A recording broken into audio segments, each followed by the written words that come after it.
Costituito dal presidente della regione Musumeci, il gruppo di lavoro per opporsi alla realizzazione in Sicilia del deposito nazionale di rifiuti radioattivi, le cosiddette scorie. Aurelio Angelini coordinerà il gruppo, capeggiato dall'assessore all'ambiente Totò Cordaro. Ne faranno parte le 4 università siciliane di comuni interessati e dovrà fornire il parere contrario alla Sogin, che ha individuato 4 località siciliane fra le 67 che potrebbero ospitare la struttura.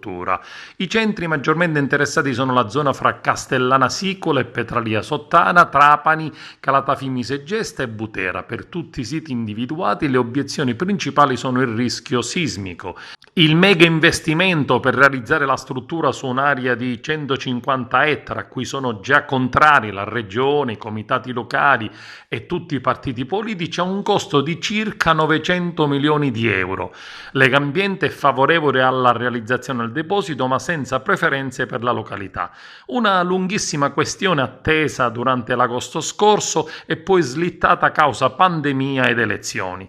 L'Unione Europea ha già aperto una procedura di infrazione contro l'Italia. Attualmente i rifiuti radioattivi sono stoccati in una ventina di siti provvisori che non sono idonei ai fini dello smaltimento definitivo. La soluzione passa da 67 luoghi in 7 regioni e 4 potrebbero essere allocati in Sicilia.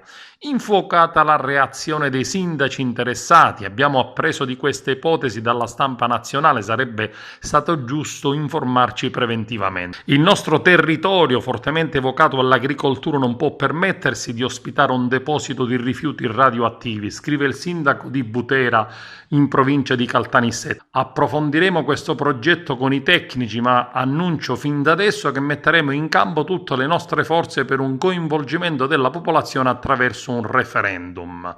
La Sicilia, rispetto ad un tema così delicato e complesso come quello dello smaltimento dei rifiuti nucleari e della tutela ambientale, non può accettare l'idea di scelte calate dall'alto. Riteniamo fondamentale un pieno confronto tra il governo nazionale, il governo regionale e le comunità locali interessati. Questa è la dichiarazione dell'assessore all'ambiente Totò Cordaro in merito all'individuazione delle 4 aree potenzialmente idonee alla costruzione del deposito nucleare nazionale. Siamo già attivi ed in contatto con gli enti nazionali preposti e faremo valere le ragioni dell'isola nelle opportune sedi di confronto, sempre nell'esclusivo interesse dei siciliani.